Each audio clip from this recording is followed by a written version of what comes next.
Mwese abadukurikiranye kuri uno mugoroba turi n'iteka ryo kubaramutsa mu izina ry'umwami wacu Yesu Kristo. Nkuko mubimenyereye uno munsi ni cya kiganiro musanzwe mukunda cyitwa umuntu muzima, musanzwe mukurikirana ku minsi ya gatatu ariyo bita mercredi kuva igihe cy'isaha 1:30 y'umugoroba, ndetse mugasubira ku kironka no kugikurikirana ku munsi wo bita vendredi, uwo bigatangura igihe cy'isaha 2. Nkuko mumenyereye kuri uno mugoroba tuza kwiganira hamwe icigwa kitubwira akamaro k'isoya. Tuza kwigana isoya n'akamaro kayo, ariko uwo mugiye kuyaga yitwa Kaze Quentin Godson. Rero tutarandiriye mu gitabo ca Bibiliya baratwiganira neza yuko mu gitabo cyo gusubira mu byagizwe igice ca 32 bavuze ijambo rikomeye shaka ko mwumva. Umurongo n'uwa 15 bavuze ngo ariko Yeshuruni amaze kubyibuha atera akagere, yaravyibushe arasenyuka acika igiseme, maze acarika Imana yamuremye akengera ca gitandara c'agakiza kiwe. Uyu Yeshuruni musomye muri Bibiliya, Yeshuruni agereranya Isirayeli, ngo Isirayeli ngo amaze kubyibuha ngo yaciye atera akagere. Cyo ni cambere, ngo amaze kubyibuha arasenyuka acika igiseme, ngo maze acarika Imana yamuremye ngo akengera ca gitandara c'agakiza kiwe. Uyu Yeshuruni yagize ikibazo, yagiye aridamarira arivyibuhira, amaze kubyibuha bituma kufungurwa yariye bituma yibagira ya Mana nzima. Niyo mpamvu hariho isano hagati y'imfungurwa hakaba no mubiri. Niyo mpamvu Yeshuruni amaze kubyibuha, shaka mutegura ahantu muhumve kandi muhatahure yuko amaze kubyibuha yaciye areka igitandara ciwe Imana nzima. Ico shatse kugenderera nuko mugira Imana ntacitakoreye Isirayeli, yabageneye ivyo bafungura, irabagenera ivyo bakwiye gukora. Maze mu gitabo ca Zaburi ni Zaburi 106 banditse ijambo shaka ko mwumva umurongo wa 37. Zaburi 105 umurongo wa 37 bavuze bati ngo akuramwo Abisirayeli ngo bafise amafeza n'amazahabu, nta munyantege nke yari mu miryango yabo yose. Mana yacu habwa icubahiro. Iki cerekana neza mu gihe c'Abanyisirayeli yuko haba imiryango yose uko yari iri ni 12. Iyo miryango uko yari haba imiryango w'Abarebi, haba umuryango wa Rubeni, haba umuryango wa Efraimu, uko ari 12 ngo nta munyantege nke yari arimwo. Ico ngendereye nuko mu iyo miryango yabo yose nta muntu yari afise intege nke, nta magunyagi yari ariyo. Byagenda gute? Iryo banga bari barikuye hehe?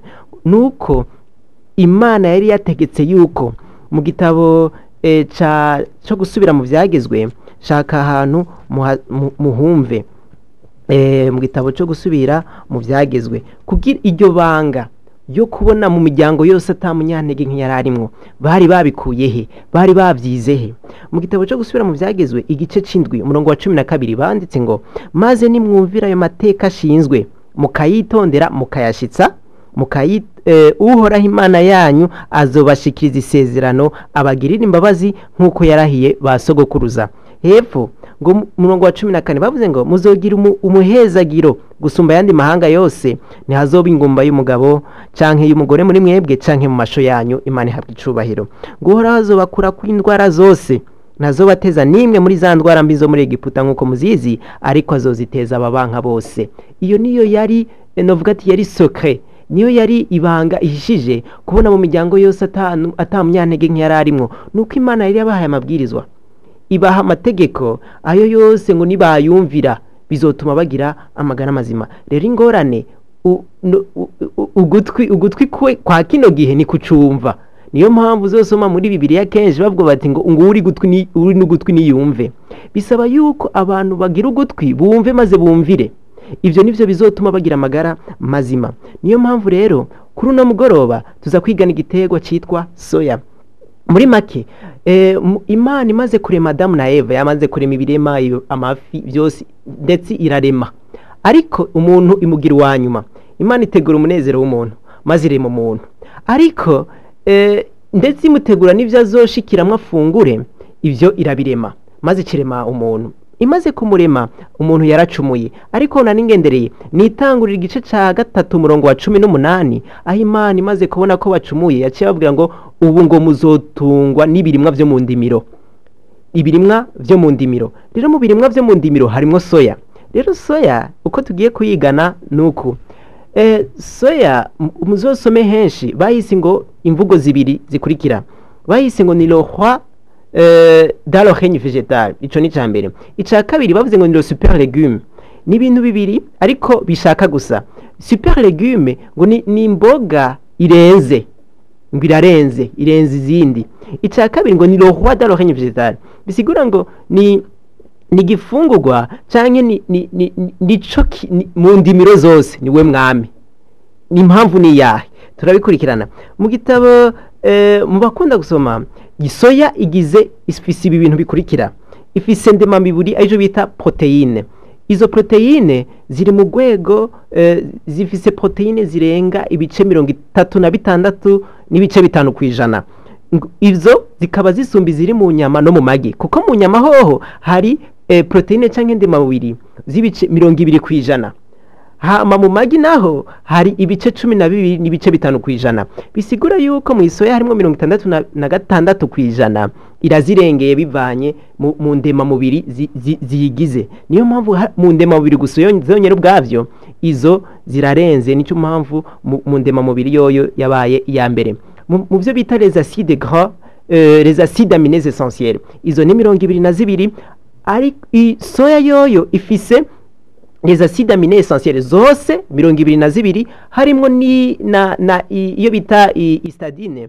Iyo yoyo mu acide aminé essentiels iyo ituma abana bagira igikuriro. Niyo mpamvu abana bahawe amata y'isoya, abana bafungura soya bakunda kugira igikuriro. Ivyo turabiraba imbere. Ikindi ca gatatu igizwe n'ibinure, ivyo bita les graisses ku bice 20 kwijana. Ifise n'ivyo bita les acides gras insaturés, izo ni acide canke n'ibinure biba mu soya, ivyo bigatuma bidatanga urugero runini rwa cholesterol. Urumva nta cholesterol birimo canke kinure conona, niyo mpamvu bayita les acides gras insaturés. Izo nazo zikura ya cholesterol, zifasha mu kwerimina canke mu gukura cholesterol canke kinure kibi mu mfungurwa mu mubiri. Niyo mpamvu les acides gras zirimwo muri soya. Ica kane igize nico bitwa les hydrates de carbone canke ivyo bita amasukari canke mu rundi mvugo bita maglicide. Iyo iri mu rwego rwa 20 kwijana. Rumva soya mu ico bayitire le roi dans le règne végétal ni kubera yoyo ifise ibintu vyangombwa hafi byose vyotuma umubiri ukenera. Mu mavitamine ifise vitamine z'ubwoko butatu bukomeye. Ifise vitamine B1, ikagira na vitamine B2, ikagira na vitamine B6.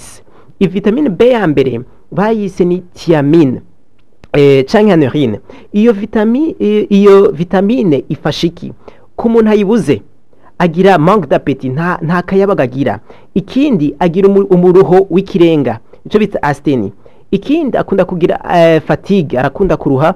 Ica gatatu akunda kugira constipation, n'umuntu agumigwa kuja kuri toilette bikaba ikibazo, akunda kugumigwa. Umuntu abavuze vitamine B ya mbere, uvuze vitamine B ya mbere akunda kugira ama trouble musculaire, mu gutambuka usanga afise ama cramp yamagenda rumenga ngo imitsi gafatana, ugasanga agatoki ntakikagorora ngo kamase. Ivyo biranga umuntu abuze iyo vitamine ya B ya mbere.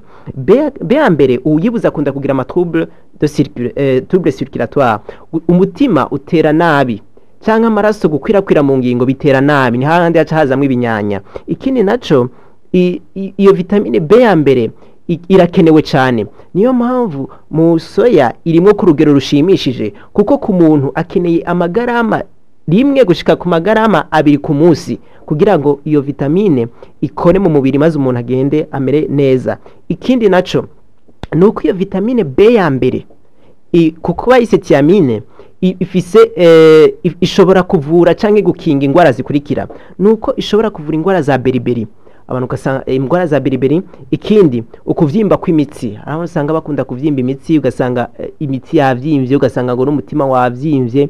Ivyo byose vitamine B ya mbere irakenewe cyane. Abantu bakunda kugira paralysie, vitamine B ya mbere irakenewe.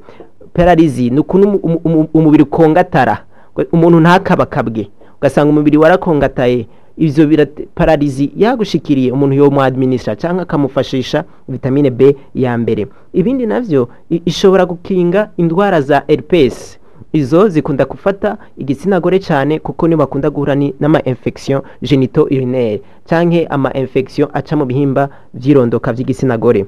Ivyo kandi igwanya ubwihebe, abantu bakunda kugira depression, iyo uyifise vitamine B ya mbere ivyo uba uri kuravyikingira. Noneho iyo vitamine B ya mbere iri no mu isoya. Ica kabiri irimo vitamine B ya kabiri. Iyo vitamine B ya kabiri bayise ngo ni riboflavine canke riboflavine, bayise kandi ni lactoflavine. Iyo nayo iyo uyibuze abantu bakunda kuma mu kanwa, ugasanga umuntu yarumye mu kanwa umubiri ndetse n'umuntu ukuma gushika naho akomereka. Ikindi nuko uyibuze agira ivyo bise mu Congereza bayise ngo pain in eyes, canke n'umuntu umuntu agira ibibazo mu kuraba, ugasanga mu kuraba afise ibibazo. Ivyo biratera ico birakunda kuranga umuntu abuze vitamine B ya kabiri. Noneho iyo B ya kabiri ifasha iki ugomba kuvura? Umuntu ayifise, umuntu akunda kwironka, ivura ugukomantara kw'iminwa twabivuze. Abantu bakunda gutakaza ibiru, ugasanga umuntu yagwaye ico bita anorexie, ivyo ufise vitamine B ya kabiri ivyo biragenda bigahera. Canke ivyo bita ivura kandi ama trouble gastrique, abantu bakunda kugira ugasanga umushishito usya nabi, ugasanga yamagire umushishito imurya. Iyo vitamine B y'ubwoko bwa kabiri iyo bita riboflavine iyo irabifasha. Ikindi naco iravura ama trouble intestinaux, abantu usanga mu marahama hagorana, ivyo byose irabivura. Kandi ivura ama trouble de la peau et de la vue, abantu bakunda kugira ingorane zo kuraba ndetse n'iz'urukoba, ugasanga urukoba rwarakomantaye rwaragumye. Abo bantu baba bakeneye kubaha iyo riboflavine canke iyo vitamine y'ubwoko bwa B ya kabiri. Noneho ivyo byose tubisanga mu isoya. Twumvise ubwa mbere na mbere isoya akamaro kayo, uko bayise ko ifise ibinure by'ubwoko butandukanye, ifise amaside gras, amaside amine essentiel, ifise amaside gras insaturé.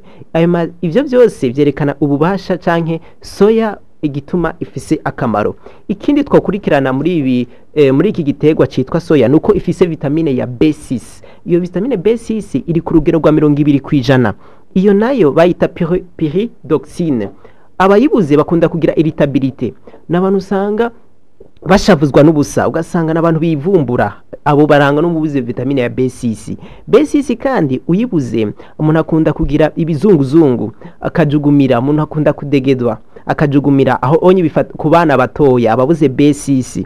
B6 itera umuntu atangura abura amaraso. Uyibuze agwara anemi, kandi uyibuze agira iseseme, uyibuze agira ibinyanya. Niyo mpamvu ikenewe nayone. Iyo nayo irimwe mu isoya. Isoya rero iyo vitamine B6 nayo iyi iri mu mubiri ivura ingwara zikurikira. Ituma igitigu gikora neza. Igitigu iyo kiriko gikura imyanda mu mubiri, iyo vitamine B6 iragifasha ku buryo haba regularisation du métabolisme du foie. Ivyo bigatuma igitigu gishobora gutunganya neza ibijanye n'igikorwa cavyo. Du système nerveux irafasha cyane mu bwonko. Niyo mpamvu isoya ni imwe muri les aliments neuroprotecteurs. Urumva ni ifungurwa ikingira ubwonko ntibugira ingorane, haba imyakuro, ugutuma tumana amakuru mu bwonko bigende neza, harakenewe soya. Niyo mpamvu iyo B6 irafasha muri système nerveux, igatuma haba régulation muri système nerveux, maze ivyo bigatuma haba mu bwonko, mu bijanye n'imitsi yumva, imitsi itanga imyakuro mu mubiri wose bigakora neza. Ico nakamaro ka soya. Ikindi naco soya ifisa vitamine E. Iyo vitamine E mu neoscientifique canke mu mvugo z'abahinga bayise ni tocopherol. Iyo tocopherol irakomeye cyane, ndashaka muwumve cyane igitsina gore.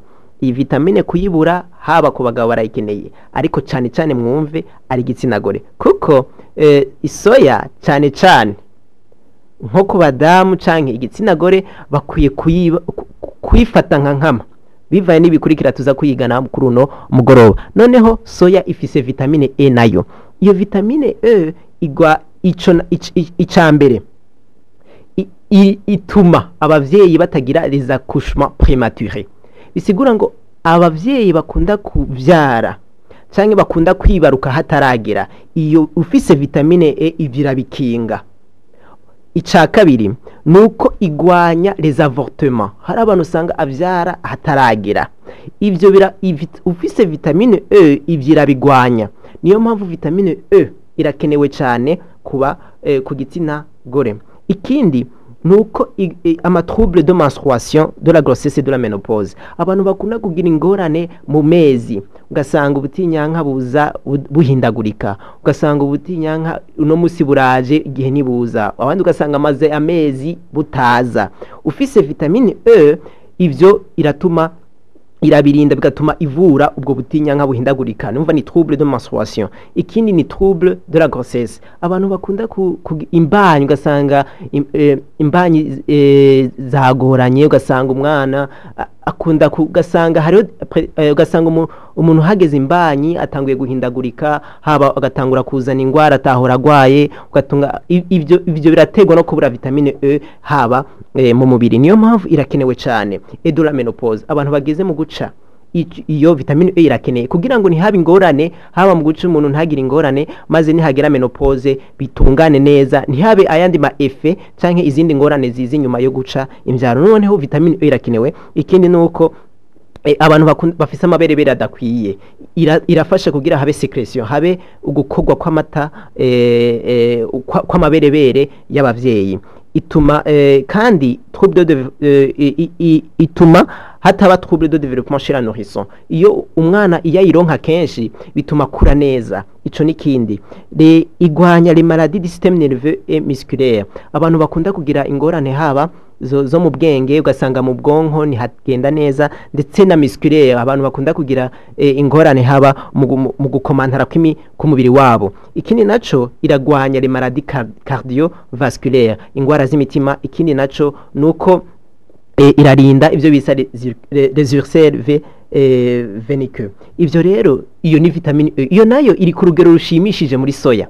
Niyo mpamvu nashatse kwerekana ama vitamine n'akamaro kayo kugira abantu bamenye soya ntibayifate nk'igitego gisanzwe, ahubwo namba mu bitabo vyinshi bacise le roi, c'est-à-dire yuko ifise ubushobozi bukomeye ku mubiri w'umuntu. Noneho ifise ivyunyunyu bitandukanye, ivyo vyovyo ifise icunyunyu ca fer, ico onye kiragwiriye ku buryo gisumba kugwiza gatanu kiri mu nyama. Ikindi naco phosphore, harimo icunyunyu ca phosphore, harimo icunyunyu ca magnesium, hakaba n'icunyunyu ca potassium na sodium. Ivyo vyunyunyu ko ari vyinshi biratuma umubiri ugenda neza, bimwe bituma amenya amera neza, ibindi bituma umuntu agira igihagarara amagufa gakomera, ibindi bituma umuntu atagira intimba mu mutwe, mu bwenge no mu nyifato. Ivyo binure uko bitandukanye, ibindi bituma amaraso agwirirana. Niyo mpamvu ivyo vyunyunyu uko bitandukanye bifise akamaro ku mubiri w'umuntu. Noneho iyo soya ivyira ifise na cuivre, ifise na zinc, ifise manganese, ifise na fibre. Ivyo bazita oligo element. Ivyo ko ari ivyunyunyu uko bitandukanye bifise akamaro ku magara y'umuntu. Niyo mpamvu soya ikomeye muri urwo rwego. Noneho igikomeye muri ivyo soya ifise ivyo bita les isoflavones, ivyo bazita na element phytochimique. Ivyo bifise akamaro kaniniya kuko bituma ni bimwe mu bituma haba hypophyse canke na kanyama kari hagati mu bwonko. Ako kanyama gatuma niko novuga ni centre régulateur hormonal, na kantu gatuma ama hormone canke inkabura mubiri zitunganwa neza, haba inkabura mubiri zijanye n'ivyirondoka, haba ibijanye na n'imihango ku gitsina gore. Ako ka hypophyse niko kabikora. Rero iyo ni soya. Ifise n'ibindi bise phytosterol, ikagira n'ibindi bita acide phytique. Ivyo bikatuma bigira akamaro kanini mu kugwanya za kansere, abandi mu gutuma ama menstruation canke igikorwa kijanye n'imihango canke kigenda neza. Noneho soya nivyo igizwe n'ivyo bintu. Niyo mpamvu bayisuko ntibihenze kuko ifise akamaro kaniniya. Noneho soya imeze gute? Mu byo tugiye kuraba, turaraba soya mu mice itatu. icimariye abana batoya, icimariye umukenyezi, icimariye umugabo no muri rusange, ico turaza kubirabira hamwe. Noneho soya ku bana batoya, mu gitabo bise Guide de vie familiale bavuze soya yuko banditse neza yuko nko mu bihugu mu gihugu c'Ubushinwa hara isoya kuko aliment de base muri bijya bihugu by'Ubuyapani, by'Ubushinwa, by'Ubukoreya, igitego nyamukuru bakunda gukoresha ni soya. Rero ngo abana baho, abana benshi bagiye baraha isoya kurusha amata, ngo bagiye bagira igikuriro gikomeye.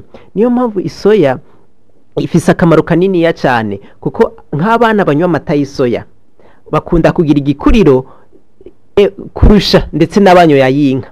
Ibyo bifatiwe ku bushakashatsi bw'abahinga bagiye barabikurikirana, ndetse bagize ivyigwa ku buzima babayeho bajya muri bijya bihugu byo mu Bushinwa, byo muri Yapani, bagiye basanga neza yuko abana bakuze banywa soya n'abakuze banywa amata y'inka, abakuze banywa soya bo bagize bavuga bakuze n'ingoga.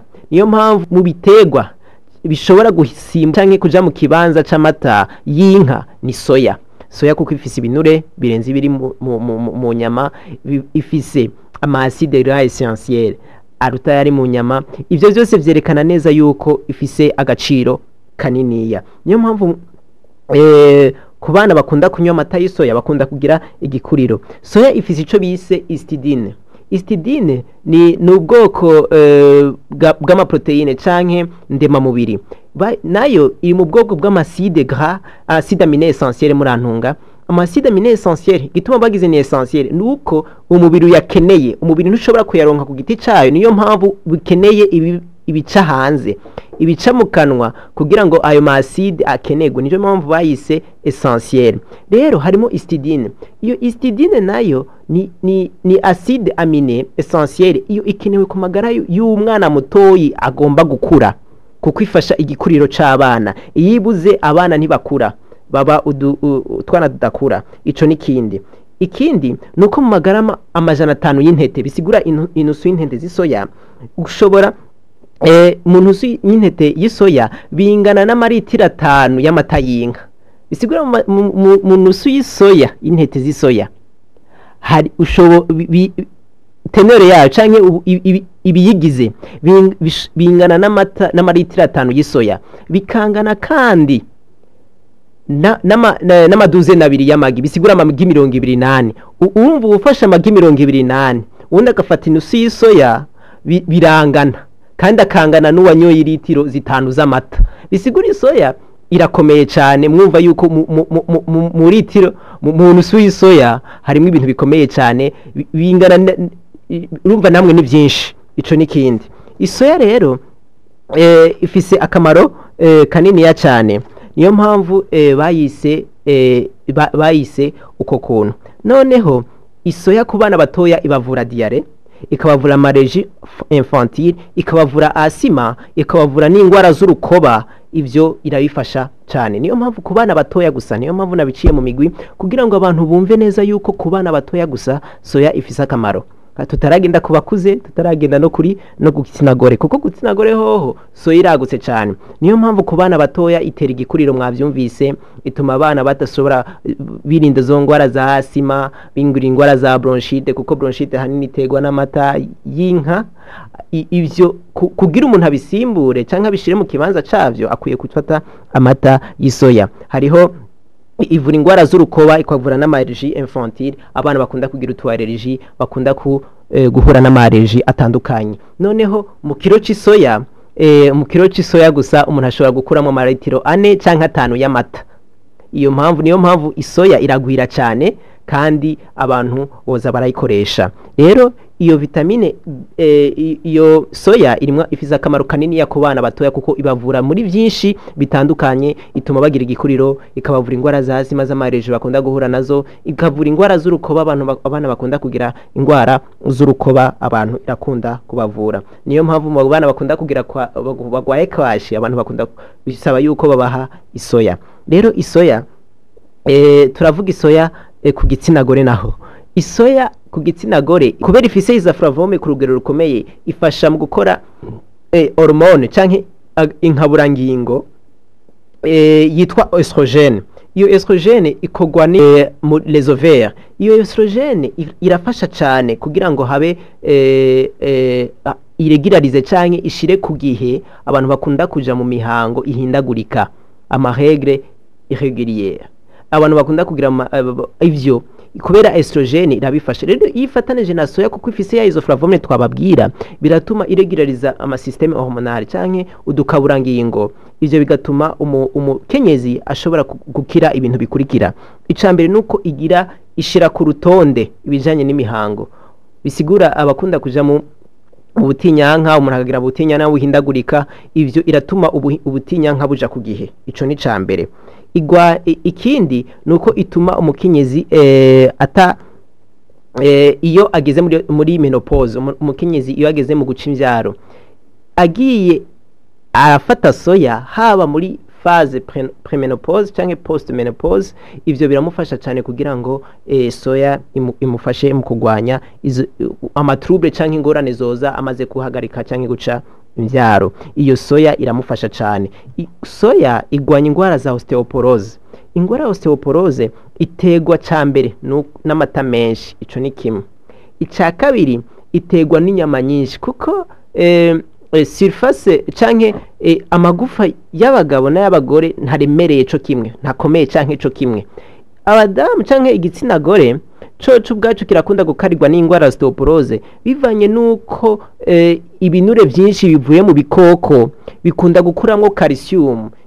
Calcium canke ikinure calcium kiri mu magufa, ivyo bigatuma amagufa atakaza uburemere bwayo n'ubukomezi bwayo. Niyo mpamvu abantu baca bagwara ya ngwara ya osteoporose. Noneho niyo mpamvu isoya kuko ifise teneur cyangwa ifise ububasha irakizamo n'izo ngwara zo kugwara ingwara z'amagufa za osteoporose. Ikindi naco irinda ikagwanya kansere y'ibere. Iyo kansere y'ibere mu gitabo citwa Corsin niho bavuze neza yuko mu magarama 100 y'inyama umuntu ariye harimwo probability cyangwa harimwo ubushobozi bwo kugwara kansere y'ibere ku rugero rungana 20%.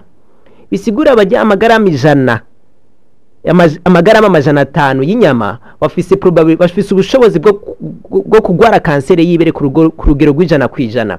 Bisigura abakenyezi bakunda kurya inyama cyane bakunda guhura n'ikibazo cyo kumva ngo ibere ry'ububamfu ngo harimo akabuye, mu nyuma bibandanije azogwara ugasanga ni kansere y'ibere yagiyemo. Niyo mpamvu mu kibanza cyo gufungura inyama nyinshi abantu boza barafata iyi soya kuko soya irakingamwe n'izo ngwara, kuko mwumvise yuko ku kansere y'ibere inyama nizo zibifavuriza cyane. Ikindi naco n'amata menshi kuko amata nayo arimo ikinure kibi ico bise cholesterol. Ico cholesterol ariko mbi ni LDL. Iyo cholesterol cyangwa ico kinure kiragenda kikihoma mu mitsi kikinjira kigatuma za ngwara haba iz'imitima haba iza decalcification canke ugasanga igufa ryagiye riratakaza ubukomezi bwayo. Niyo mpamvu igitsina gore gikunda guhura nayo makanseri, bagahura n'ingwara z'amagufa, ugasanga zo mu ngingo, ugasanga ntagipfunya, ugasanga amagufa ingingo ntagitambuka, ugasanga agoroye biranka. Ico ni kibazo gikomeye cyane soya ishobora kuvura. Noneho isoya aho ni ku gitsina gore twumvise yuko ifasha cyane mu bihimba vy'irondoka by'igitsina gore, igatuma menstruation canke imihango isubira ku gihe, igatuma haba za menopause hageze guca imvyaro bisubira bikagenda neza, umuntu ntagira ingorane. Kandi ntigerezaho iratuma haba mu matrompe haba canke mu dusaho dukora imbuto ku bagore. Isoya ni ikintu cambere kizifasha kubera iyo isoflavone ikomeye cyane irimwo mu bifasha igitsina gore cyane. Noneho isoya ku bagabo ibafasha iki?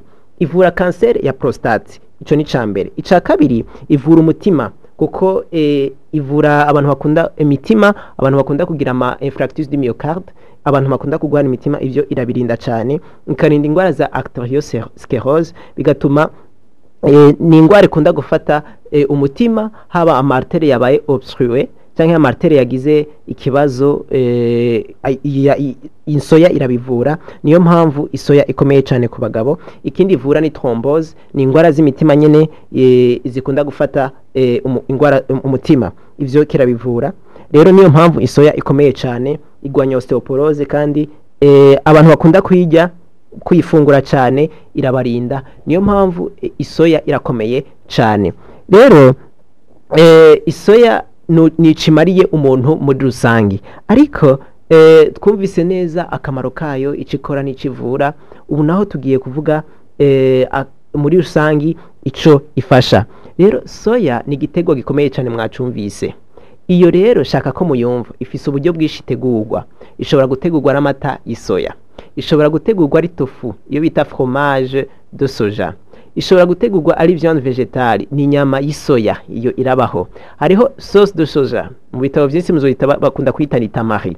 Rero niyo mpamvu isoya muri ubwo buryo butandukanye ishobora gukoreshwa, ni ingirakamaro, ifise akamaro muri ubwo buryo butandukanye. Niyo mpamvu mu bihugu bya Japan by'Ubushinwa nta ngorane z'ingwara zijanye z'ubwo bwoko, haba za prostate, haba amamenopause agorana, haba abana haba igikuriro c'abana, izo ngorane ntizikunda kuhaba kuko bafise ico gitegwa. Neho natwe turagifise, turakibona, turagicako ngaha, barakigurisha, ariko abantu ntibacitondera neza. Isoya rero ishobora kuvura izi ngwara zikurikira. Rero ishobora kurinda kanseri y'ibere, twavyumvise, ico ni cambere. Ishobora gukinga kanseri du colon, iyo nibijanye no mu mara. Ishobora kugwanya kanseri ya rectum, ico nahaca umwanda mukuru, iyo onye irabivura. Irinda kanseri y'umushishito, igakinga kanseri prostate ku bagabo, igakinga na kanseri y'amahaha ku bantu bose. Izo ni ingwara za kanseri ivura isoya.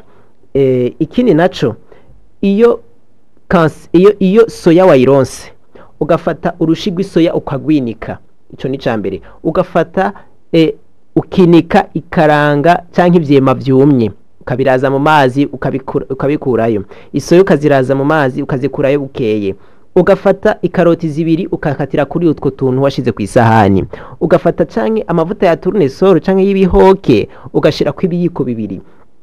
Ako gasarade ukariye mu gatondo canke ku mugoroba bivanya n'umwanya wawe, ukagafungura ku munsi rimwe, ukabikora 4 mu ndwi, ukabikora ukwezi kose. Umubiri wawe uwugiriye ibintu bikomeye, twagiye turavuga tunabisubiremwo.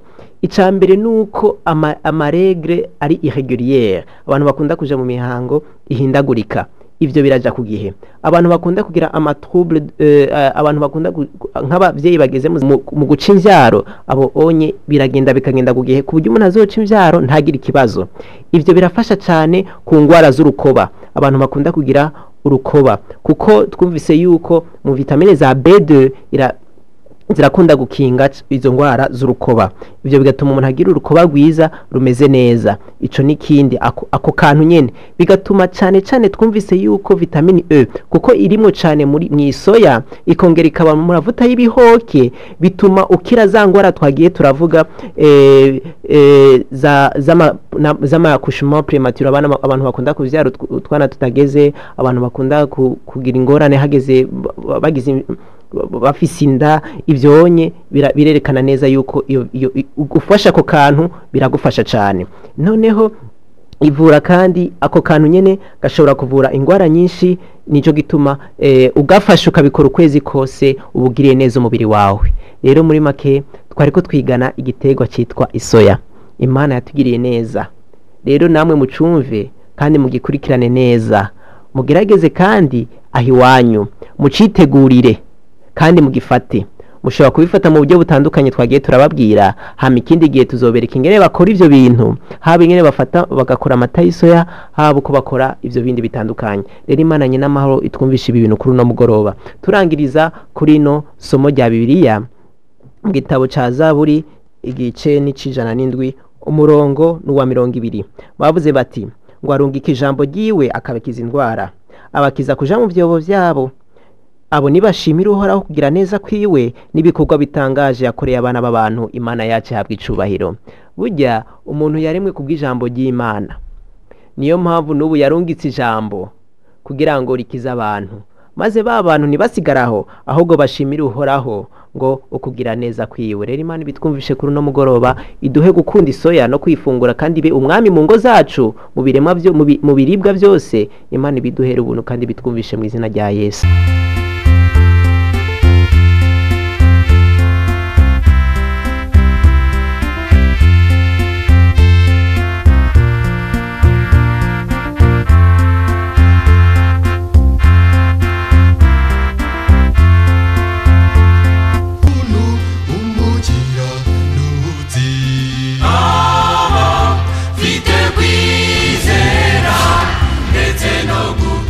Shama